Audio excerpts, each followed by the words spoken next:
Ohio is holding its presidential primary, and for the first time in the state's history, the majority of ballots were cast by mail. Governor Mike DeWine delayed the election just hours before polls had been set to open last month. Ohio residents were instead directed to vote by mail by Tuesday, April 28th. With more on this, CBS News political reporter Grace Segers joins me now. Hi, Grace. Hey there. Thanks for joining us. So, Ohio almost entirely switched to a vote by mail process in just a matter of weeks. Bottom line it for us, how did it go? Well, I guess you could say that it went iffy. So there were a few problems that mainly had to do with the Postal Service, where with this vote by mail, it required the post office to send applications to voters, and then for those voters to send back in their completed ballots. So just your ordinary delay with mail, where people don't receive their ballots in time, or didn't even receive their applications in time.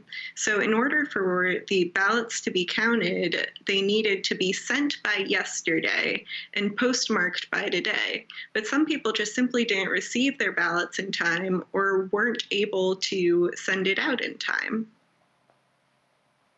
Is there any word about what will happen for those people, or if they have any recourse if they did want to vote but didn't receive a ballot?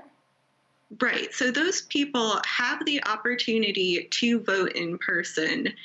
There was very limited in-person voting open today for people with disabilities, people without permanent home addresses, and for people who requested ballots but were not able to send them in because they didn't receive them in time. They could drive to their county board of elections and put in a provisional in-person ballot. But that could be difficult for some people who may not even know where their county board of election is. Sure, or people who don't feel like exposing themselves or are under quarantine. Lots of reasons why that could be a challenge.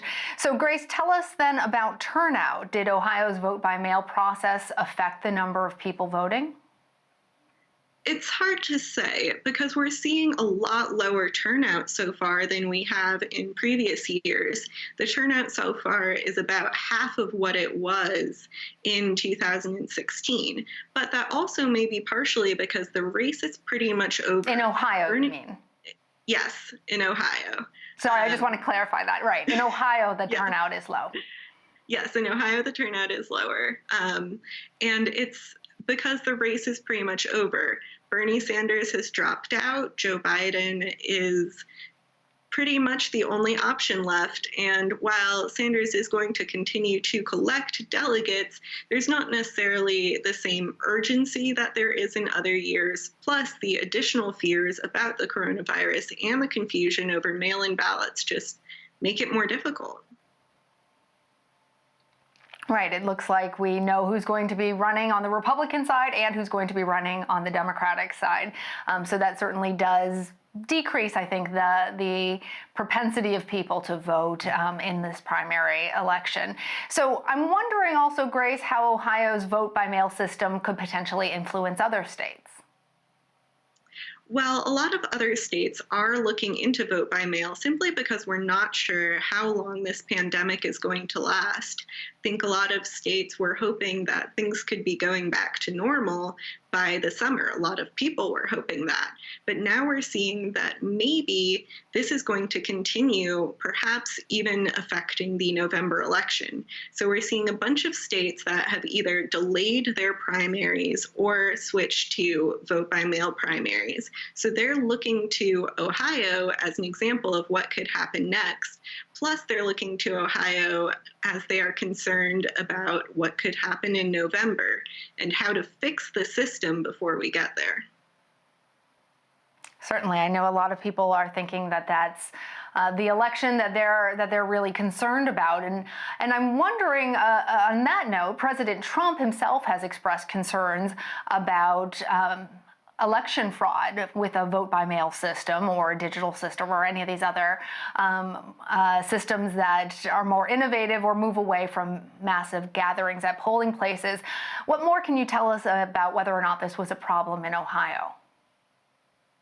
So ballot fraud is extremely rare. It does occur, but what experts have found in studies over the years is that usually absentee ballot is really safe. In fact, it's safer than other forms of voting because it involves paper ballots, which can't be hacked.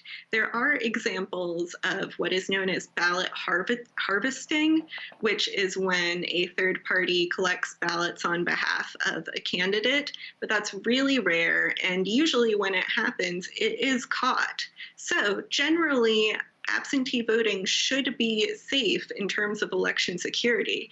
It's really at this point more about the difficulty in getting absentee ballots to voters and that those voters have in returning them.